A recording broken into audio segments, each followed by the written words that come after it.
Florida takes Alabama to the wire. Now, what kind of Gator football team do we see for the rest of 2021? We got David Waters on the line from Gators Breakdown right here at the Voice of College Football as Florida hosts SEC Eastern Division rival Tennessee. David, how you doing tonight?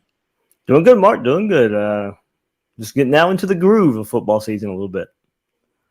Yes, and this team got its groove on in the second half and coming back from 21-3 down to really play a pretty inspired football game. Unfortunately, we didn't get to see what would have happened had the extra point been made. That would have set up just having to kick the extra point the next time around and possibly playing overtime with the Crimson Tide at the Swamp. Can you put into perspective? Go ahead. Just basically to put into perspective this Florida performance and what you found out about this team that you were maybe unsure of or thought wasn't as good as what they proved to be against Alabama. Yeah, I mean, 21-3, like you said, coming back. I think what we found out by the time that game went final is maybe the ceiling is a little bit higher for Florida than we thought. Now, you got to follow that up, of course.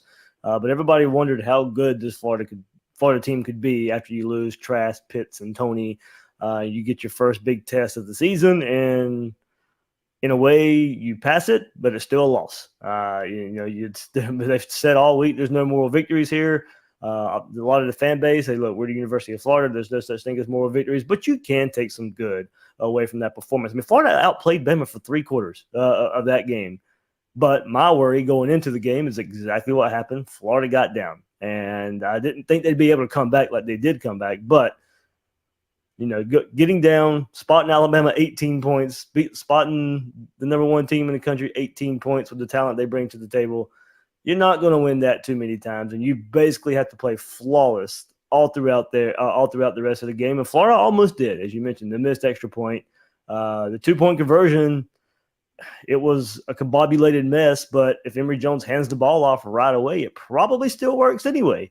But he couldn't make the decision fast enough to hand it off to Malik Davis, and they get stopped there and lose by 2 there. But yeah, Mark, I mean, credit to the team for not quitting. It would have been easy to fold. Alabama goes and they'll get up on a lot of people and then step on their throat, and you can't come back from it. And Florida didn't go away from a game plan. They ran the ball. They controlled the line of scrimmage on both sides of the ball starting in the second quarter, and it almost brought them back for a victory. So there's a lot to take away from it on the positive side, but the negative side as well. Florida's got to get off the faster starts on defense. It's been an issue with Todd Grantham at defensive coordinator, and it's pretty much one reason, and probably the major reason you lost the game versus Alabama on Saturday there. So it's been a mess. It's been a bugaboo ever since he's been the defensive coordinator at Florida.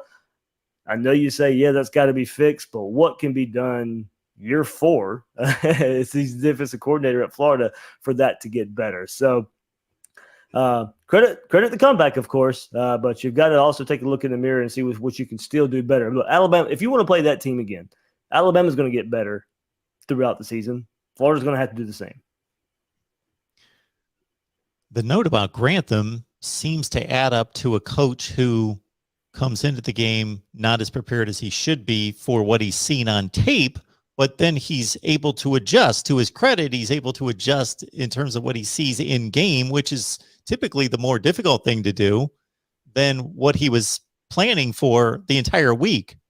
Yeah, this game almost, in a way, I mean, it was a higher shootout last year in the SEC championship game, but almost follows the same script. Alabama gets up big.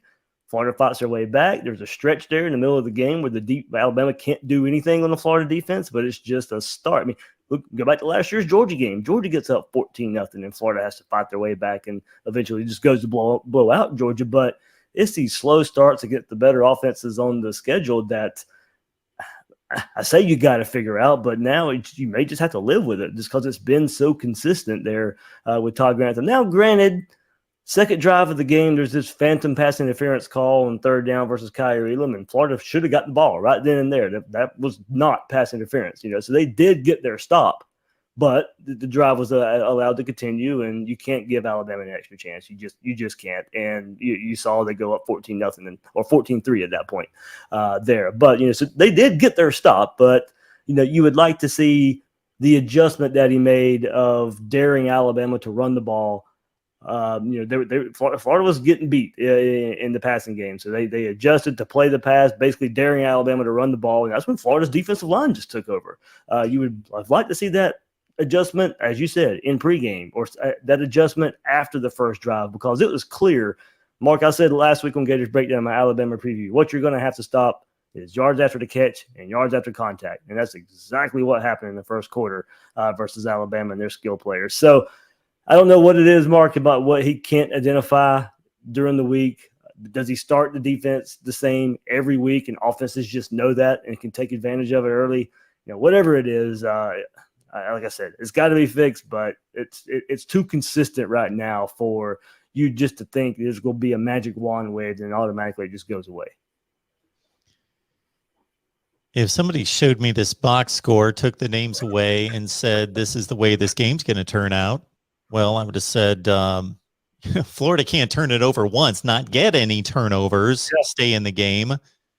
And then also to control the line of scrimmage on both sides of the line of scrimmage, hold down Bama's running game, and also be able to chalk up 245 yards on the ground themselves. That is pretty astonishing. I mean, after the first quarter, Bama had 10 points the rest of the game, and kind of going back to the defense, when Florida would score in the second half, Bama would come right around and respond. There's another, chink in the armor on the defense was, you had the momentum. The momentum's going your way. You could have stopped after Florida scores a touchdown. You got to go make another stop and put your team and give your offense another chance to even take the lead at that point. But when Florida would score in the second half, Alabama would respond as well. So, but all in all, still, you can take some good from it. The defense, I think they did prove that they can really rely on that defensive front. A lot of veterans are coming around. Zach Carter, Jeremiah Moon, those transfers that they brought in with Valentino and Truesdale and Newkirk. Those guys all made plays. Gervin Dexter, the true freshman from last year, was a 5-star. Got thrust into the action. He probably played his best game as a Gator versus Alabama. So you found out Florida is strong up front. Alabama wanted to test Kyer Elam all game for whatever reason. He didn't really give up all that much for the game either. So it's just that start that did Florida in. But you did see a lot of good for this Florida defense. And maybe that's what they can build on. Maybe they did find something starting in that second quarter there that they can build off of and start getting faster starts.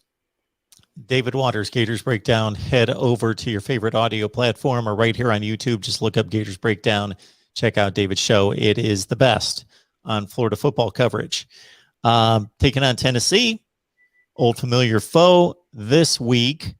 Tennessee comes in at 2-1. Basically, they've played one team with a pulse, and they lost by a touchdown to Pitt at home and gave up 41 points in that game. Florida comes in, obviously, at 2-1 with much respect. And it's not a moral victory, but you got to evaluate the play. And the play was that they outplayed what I would still consider the best team in the country in the second half, took it down to the wire. You brought up, before we started to record, Anthony Richardson's health status. What do we know before I follow that up with the next question? Pretty right now, kind of the same as last week. Mullen said today in the SEC teleconference that it looks good. He expects him to play Saturday. So we'll see what that means. Mullen was kind of coy about it all last week as well. And then right before the game, well, he's going to be using emergency situations. You still didn't really know whether to believe him right before the game or not anyway. The third drive comes along when Anthony Richardson usually gets his series, and Emory Jones is the quarterback out there. So you could take Dan Mullen for his word last week.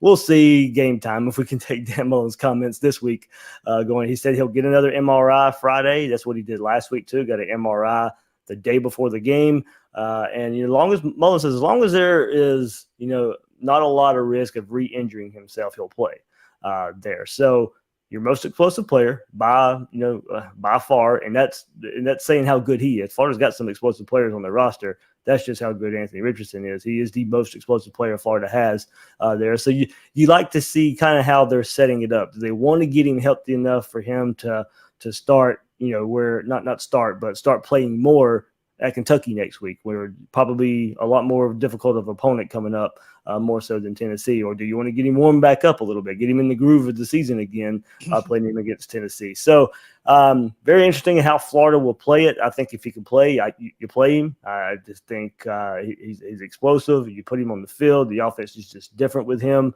But we'll see what Mullen has to say throughout the rest of the week and what they say, pregame on Saturday.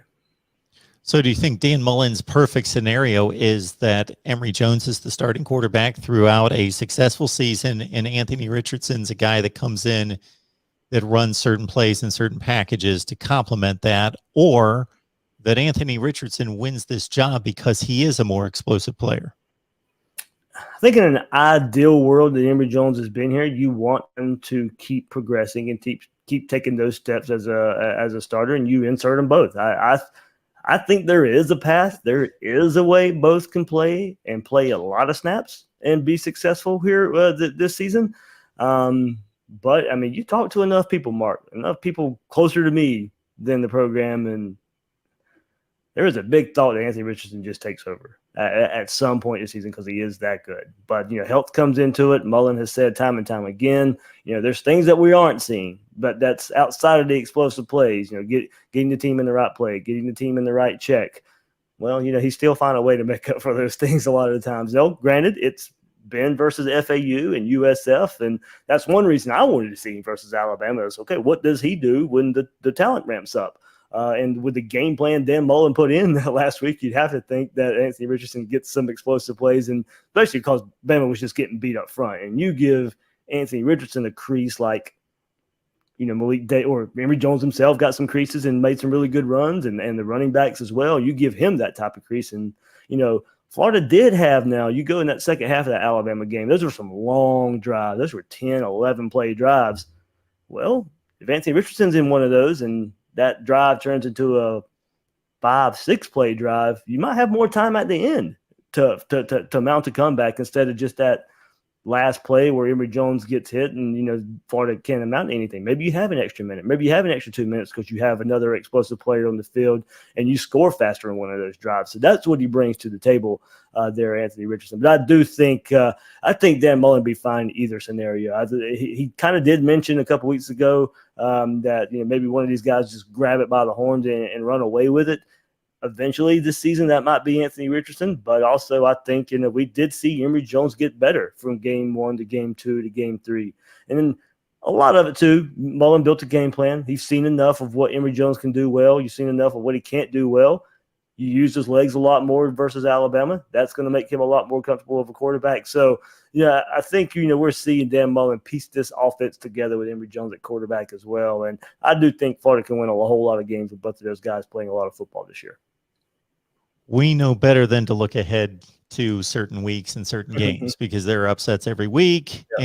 And Florida, just because they played a great second half, hasn't arrived as, some elite team necessarily. Maybe they will at some point, but certainly too. Don't just because you lost the 2 points to Alabama, don't sit here and okay, well, we're 2 points less than Alabama. Well, yeah, you were last Saturday. You got to keep doing it. Absolutely. And so, sure, Tennessee should be a win. But then again, it's got to be played. Kentucky's obviously a formidable opponent on the road, LSU, all those teams before Georgia. But does it get the since we can be thinking ahead and talking about the hypotheticals and the what ifs, just a reset or a rethinking of what is possible in this matchup against Georgia and winning the East? Mark, I think it maybe even had you think about the whole SEC. When we started this season and we're at SEC Media Days and we're making our votes and stuff, it's clear that it's Alabama and that it's Georgia. Well, last Saturday was an Indy indication. You got to throw Florida in that mix too, with a 2-point loss to Alabama. So, we'll see how the season plays out. But if you want to just take that as the only data point we have right now for teams that you thought would be at least top half of the SEC, well, it's closer than a lot of people thought. So, so then you fast forward a few weeks, about a little over a month away, and Florida, Georgia meet in Jacksonville. And look, even before the season, we thought the East would come down to that game. Kentucky beats Missouri, so you throw Kentucky into that mix now as well for the SEC East. But Florida plays Kentucky before they play Georgia. So we'll get a better sense of where Florida is. You already got a loss to Alabama. You can't afford another loss going into that game in Jacksonville. Georgia's schedule maybe got a little more difficult than we thought preseason. Arkansas has come up, and that's going to make Georgia's schedule a little bit tougher. I think Auburn might be a little further along than we thought they would be under Harsin. You go ahead and play Penn State very tough this past week as well. So that Georgia schedule may be a little tougher than we thought. Not as hard as Florida's, but it has stepped up a little bit in difficulty there for Georgia. So, we'll see what Georgia has rolling into that week as well. They still have a lot of questions they can't answer on offense till they play another team that you think can bring it to them a little bit after we look through what Clemson has done after week one as well. So I think there's still a lot of questions, Mark. For Alabama, is that an indication, have they fallen down, or is that more of an indication that Florida has risen up? And for Georgia, there's still a lot of questions with their offense after that Clemson game. I think no questions for defense, except for that back end, but their front seven probably makes a whole lot up there for that back end on Georgia. So I still think we got to play this season just a little bit more. But I do think from preconceived preseason notions, maybe Florida, you throw them into that mix with Alabama and Georgia as well. And so with Tennessee coming up at the Swamp, can't look past anybody, but any real concerns based on what you've seen out of Tennessee? Up-tempo offense scares me with Todd Grantham as defensive coordinator. That's how teams have been able to take advantage a lot of Todd Grantham is running up-tempo. Now, a lot of it is up-tempo with a good quarterback, and I'm not so sure Tennessee has with Hendon Hooker and Joe Milton. You've seen a different style between those two guys so far in the season. Milton's got a cannon of an arm, has the potential, but he can't. Mark, he's got such a big arm, he can't put any touch on it whatsoever. He's overthrowing almost every deep ball out there. I think he'd connect on a few of them. This Tennessee offense would be – I think you'd be looking at it just a little bit deeper and maybe a little more worried. But until he proves he can hit a deep ball, we don't even know if he's going to play Saturday or not. He's injured, but still something to look for. We'll see what that means. And Hooker just a little more conservative as a passer, but they both like going down the field there. He has played versus Pitt when Milton got injured and had his start last week there. But it's that up-tempo speed offense there I think you worry about with Josh Heupel there against Todd Grantham. And for Florida on offense, Mark, I think there's a potential for some big explosive plays early in the passing game. I think now what Florida's done these first three games and been able to come out here and prove they can just run the ball, I think defenses are going to now start strategizing and game planning to stop that Gator run game. Well, you still got Jacob Clippin. You still got Xavier Henderson on the outside. I think that could lend itself to some play action or teams that is going to go ahead and just stack the box at the beginning of the game so Florida doesn't get in the groove in that run game and really leave some one-on-one matchups there for those Gator receivers and see if those quarterbacks can make a big play there. Hendon Hooker turned in a really nice season 2 years ago for Virginia Tech, 13 TDs and 2 picks, and he's a running threat. Joe Milton, when he signed at Michigan, I looked at his completion percentage in high school. It was 47%. And I thought either his receiving core is dropping more passes than any high school team in America, or there's something wrong here. Yeah. And he's done nothing but confirm that ever since. I went to Michigan, pretty much had the same completion percentage at Michigan. I saw him throw a ball a couple weeks ago. I don't know who they were playing. Maybe it was the Pitt game, where he threw the ball like it landed practically in the third row. He was throwing a ball to the back of the end zone, and he just sailed the thing. He's got a cannon. There's really very little control with that cannon. So, maybe you just line him up on the 10-yard line and see if he can throw an 80-yard bomb there if you're Tennessee. But that does if he can get that under control. He's a running threat too, big-bodied, physical type of quarterback that can make some tough, hard-nosed yards there in the running game, but very limited when it comes to passing. Absolutely. At 51% thus far this year. That's pretty much his ceiling based on what he's shown us thus far. David Waters, Gators Breakdown. Again, if you love Florida football, the SEC, college football, want to keep up with the big brands, check out David's work there at Gators Breakdown right here on YouTube or on your favorite audio platform. David, we always appreciate you stopping by. You know that. Have a great week. Thanks, Mark.